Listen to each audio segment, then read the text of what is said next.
So what is the true reason as to why Arsenal are scoring so many goals at the moment? We're going to tell you all about that and why they're scoring so many goals.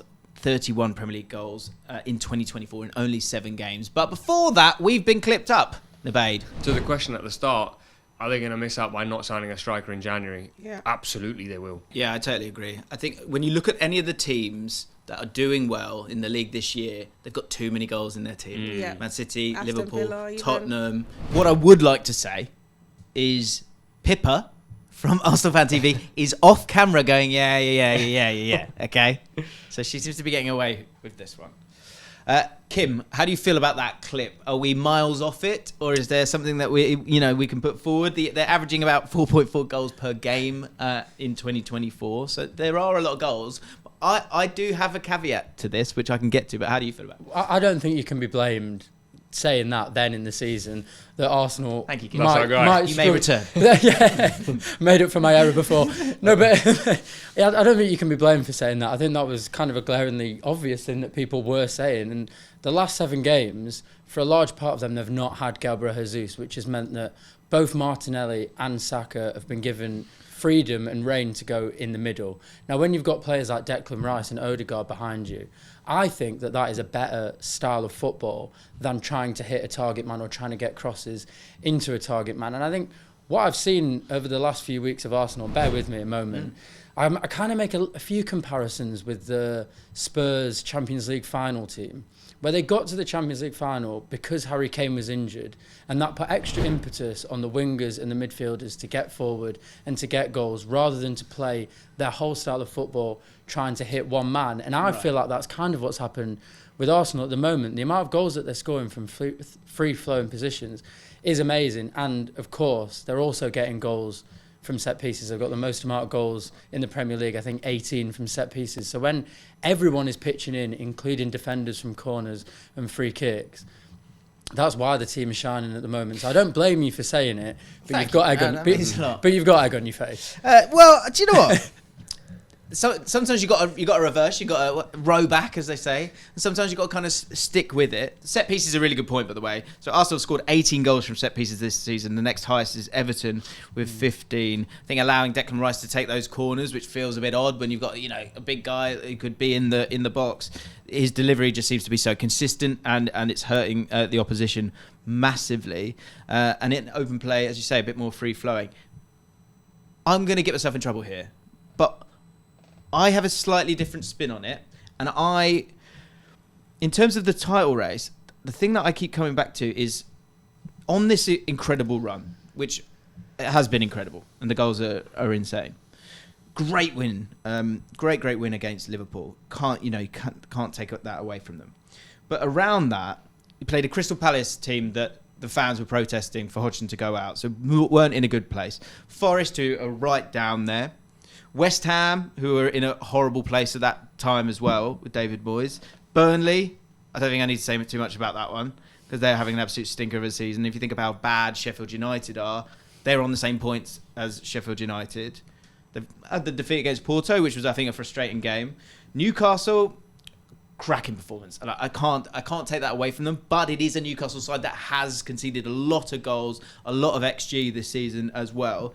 And a Sheffield United team who are worse than the Burnley team I've just spoken about. And so I think it's a slightly false economy. I know that is going to boil the blood of Arsenal fans, but I am neutral in this one, and I can only call it as I see it.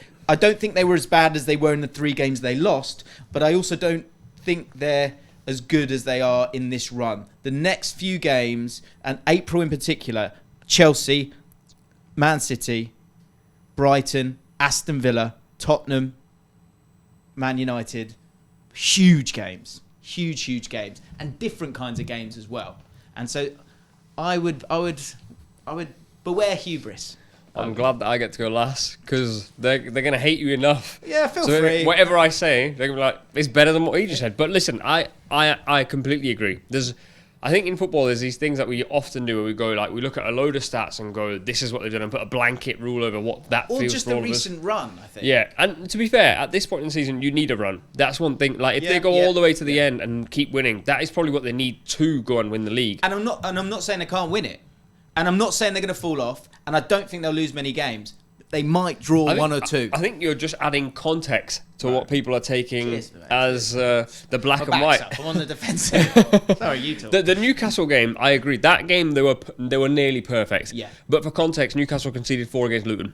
So there's some context to be added. The other games, the Liverpool one, I actually think they were unbelievable, and that one I think has actually made them go, we can go and win it now. And then they've kicked on, and now everyone's chipping in with goals. I do think during this season we've been going, they're not quite clicking. And I think now they're completely clicking. Yeah. Oftentimes to win a league, you need somewhere in the middle, and that needs to hit right at the end.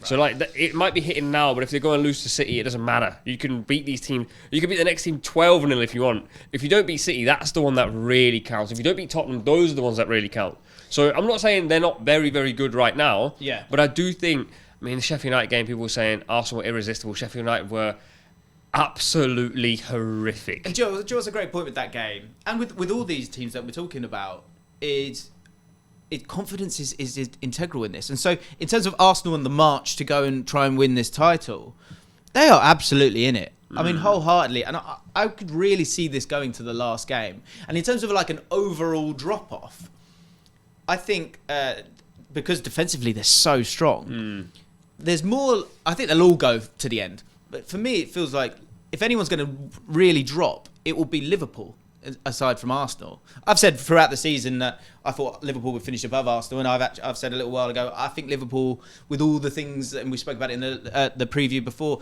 Anfield, Klopp, all the narrative and everything that's going on there, they can go and win it.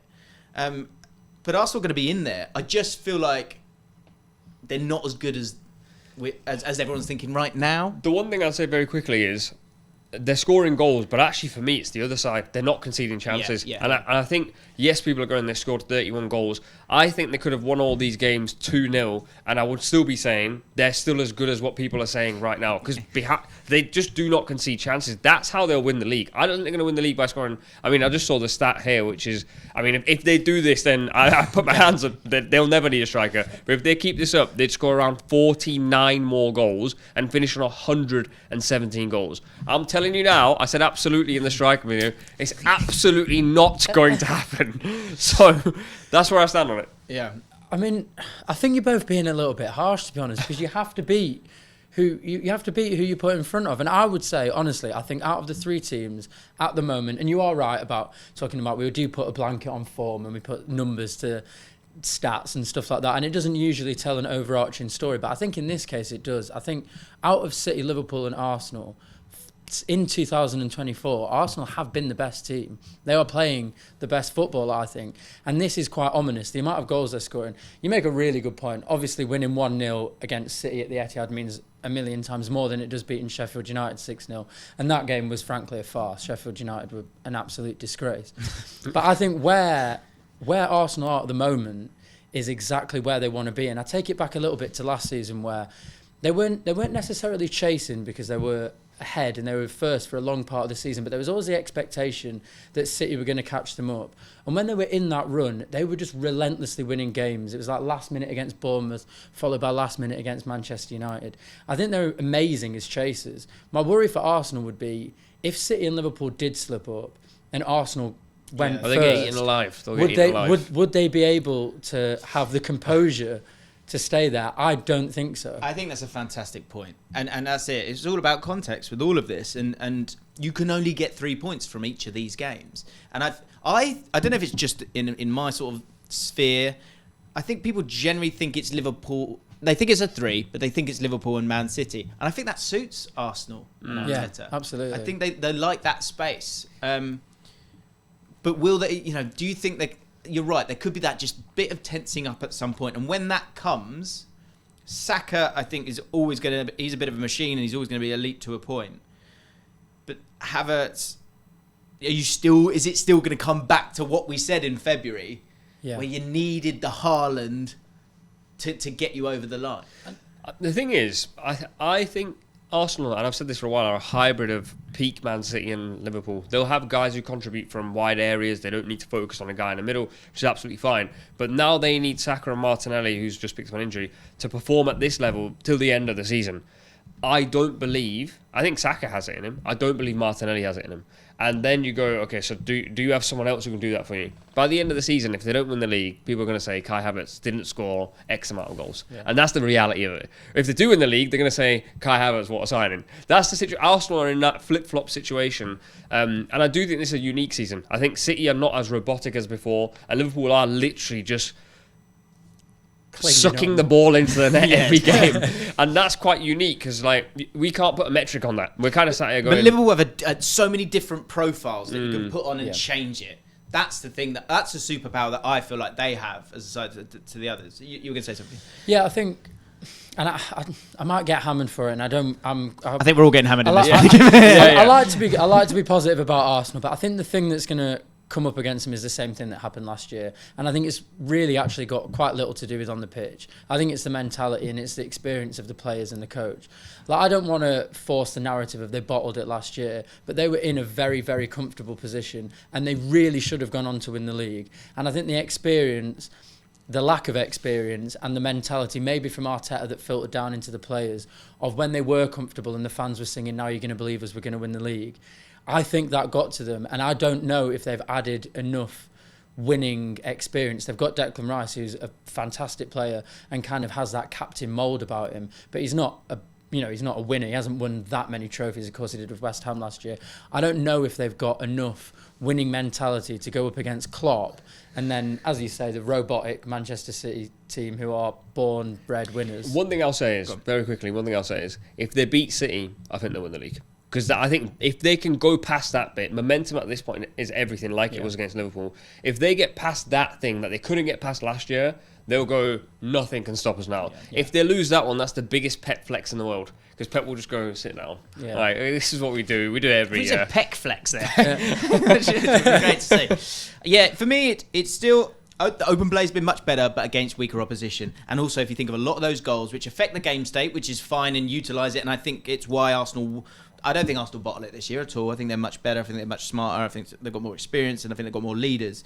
And they also score all these goals from set pieces. I think that would overall, generally continue, which will get them closer, and they concede less. So they're going to get close. But I just wonder.